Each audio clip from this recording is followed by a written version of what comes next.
centriste.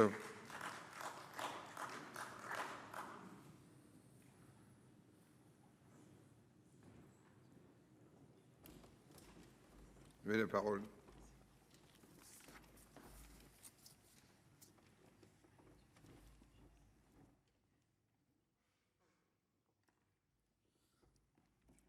Monsieur le Président du Sénat, Madame la Ministre, Monsieur le Ministre, mes chers collègues, pour comprendre l'Afrique, encore faut-il la connaître.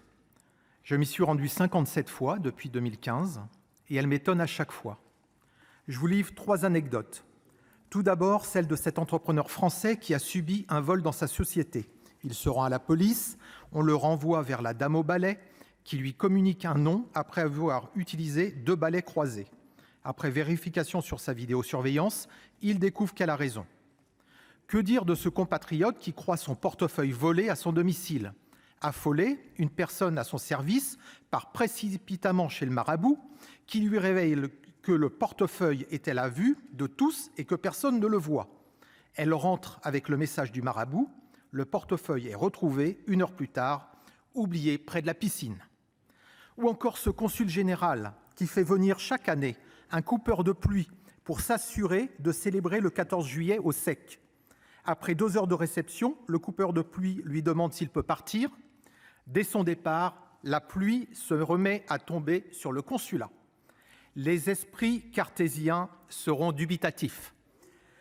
Notre consul général ne se fait pas rembourser la prestation par le Quai d'Orsay.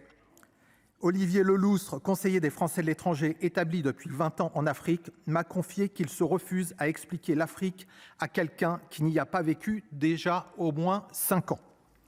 On aborde souvent à tort la stratégie française en Afrique par un seul prisme. C'est une erreur, car il n'y a pas une Afrique, mais des Afriques. Chacune a des problématiques bien distinctes, même si certaines se recoupent. Emmanuel Macron a visité 25 pays africains depuis sa première élection, en mai 2017, ce qui fait de lui le dirigeant ayant le plus d'engagement diplomatique avec les nations africaines. Pourtant, sur le continent africain, et plus particulièrement en Afrique de l'Ouest et au Sahel, on nous répète que le sentiment anti-français ne cesse de croître. Et si c'était une fake news entretenue, illustrant la guerre hybride livrée à la France pour nous affaiblir? Nous nous fions trop aux réseaux sociaux animés par les activistes. Aujourd'hui, les gens les plus crédibles pour la population sont ceux qui parlent le plus, pas ceux qui disent la vérité. Le mea culpa permanent sur notre passé, dans lesquels des soi-disant experts se répandent, est ressenti comme une faiblesse sur ce continent. Des grandes entreprises françaises sont l'objet de violentes attaques de la part de représentants d'ONG soutenus par leurs concurrents. Nous avons peut-être perdu une bataille dans la guerre informationnelle l'an dernier au Sahel, mais nous n'avons pas perdu la guerre. Vous avez eu raison, Monsieur le Ministre. Les militaires de l'opération Barkhane ont été irréprochables. Ils sont notre fierté. Alors, anti-français les Africains? Alors expliquez-moi, pourquoi les chiffres de demande d'inscription pour étudier en France battent des records en Afrique? L'Algérie en est à 53 000. Elle dépasse pour la première fois le nombre de Marocains qui est d'environ 30 000. Au Togo, après une hausse de 73% sur la période 2016-2021, 68% en 2022, près de 40% d'augmentation déjà enregistrée cette année. Un ministre togolais m'a confié que les Togolais de France renvoyaient plus d'argent au Togo que l'aide au développement que nous leur apportons. Pourquoi donc se détourneraient-ils de nous? Dans beaucoup de pays, il m'a été dit « je ressens une envie de France ». Un Camerounais m'a dit ce week-end « lorsque nous avons le partage de la langue, la proximité est plus forte. Dans notre inconscient, la France est la plus proche. Les liens sont forts. » Nos compatriotes installés en Afrique m'ont tous assuré qu'ils ne se sentent pas menacés en tant que Français. Par contre, il est vrai que nous sommes confrontés à une guerre hybride menée contre l'influence de la France et ses intérêts économiques. Avec quelques euros, on paye un journalier aussi bien pour travailler que pour manifester avec un drapeau russe devant l'ambassade de France. Le sentiment antipolitique française, tout comme le sentiment anti-intérêt français, n'est pas seulement alimenté par les puissances étrangères et ses proxys. Dans plusieurs pays, des personnes surfent sur du néonationalisme, font de la France le bouc émissaire de leurs difficultés pour s'imposer politiquement. Ma collègue Carlotti a parlé des apôtres du panafricanisme. Allez voir qui sont derrière. Ces mouvements populistes gagnent en visibilité. Lorsqu'ils s'imposent, ils se jettent dans les bras de la Russie, de la Chine, de l'Iran et consorts. On le voit au Burkina Faso et au Mali. Ils trouvent un écho auprès des acteurs économiques locaux qui en profitent pour faire du dégagisme de nos entreprises et participer ainsi à la prédation de leurs activités. Récemment, la filiale des brasseries Castel a été attaquée à coups de cocktails Molotov en Afrique. On suspecte Wagner. De nouvelles menaces planent sur cet industriel français emblématique en Afrique qui a fait de la responsabilité sociale de l'entreprise une marque de fabrique qui fait honneur à notre pays. Monsieur le ministre, avec l'annonce de retrait de troupes françaises sur le continent, comment allez-vous défendre nos intérêts économiques et nos entreprises quand ils sont directement attaqués ? Comment justifiez-vous ce retrait quand on observe une militarisation accrue de la Chine pour consolider ses liens diplomatiques et commerciaux avec le continent ? Le retrait de Barkhane a fait les affaires des groupes terroristes au Sahel et beaucoup s'en rendent compte dans les pays avoisinants en voyant la menace progresser. 93% des ressources algériennes proviennent du sud algérien. Pour la première fois depuis 17 ans, le chef d'état-major algérien s'est rendu en France. Comment analyse-t-il la situation sécuritaire au Sahel et envisage-t-il une coopération militaire ?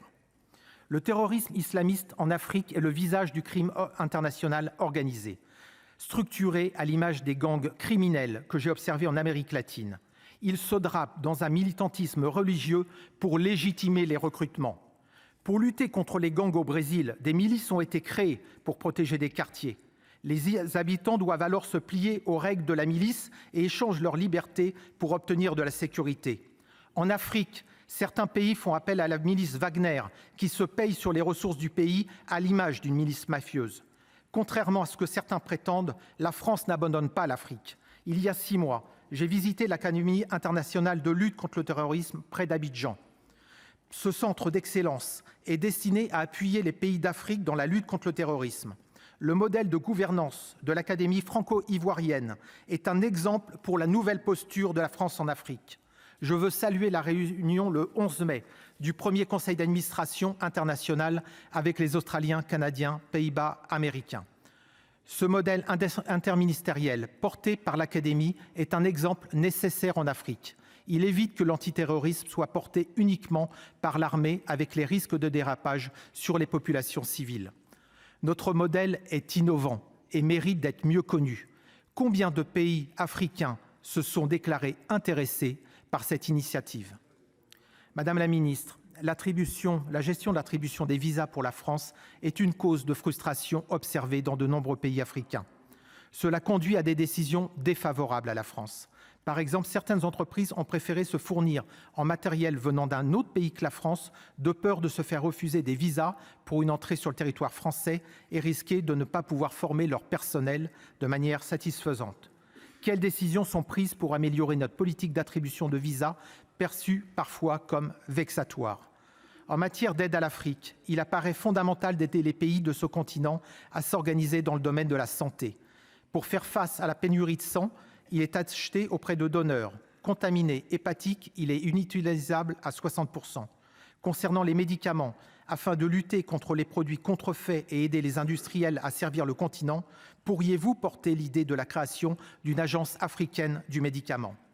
La France porte les valeurs démocratiques. J'ai personnellement été attristé du renversement du président Roch Kaboré 1 an après sa réélection, sans intervenir pour protéger cette démocratie. Le Somaliland est un État de la Corne de l'Afrique qui a déclaré son indépendance en 1991 à l'issue de la guerre civile avec la Somalie, pays actuellement en proie à des conflits depuis plus de 30 ans, et qui a des liens revendiqués avec la Russie, comme en atteste la visite récente du ministre somalien des Affaires étrangères à Moscou. Depuis son indépendance, le Somaliland a su garantir une stabilité politique et des élections de président au suffrage universel et de 2 chambres. 5 présidents se sont succédés à la tête du pays depuis son indépendance. Allons-nous évoluer sur la question d'une prise en compte officielle du Somaliland pour favoriser son développement ou allons-nous continuer à nous limiter aux relations avec Mogadiscio ? La France, comme nos partenaires africains, ont besoin d'une ligne claire, fondée sur le respect mutuel. Cessons de chercher à nous faire aimer. Concentrons-nous sur nos intérêts en faisant valoir nos atouts pour nous faire désirer. Un membre du Parlement togolais, l'honorable Ali Puis, l'a résumé ainsi hier devant moi à Lomé. Plutôt que plus de France, optez pour mieux de France. Je vous remercie. Merci.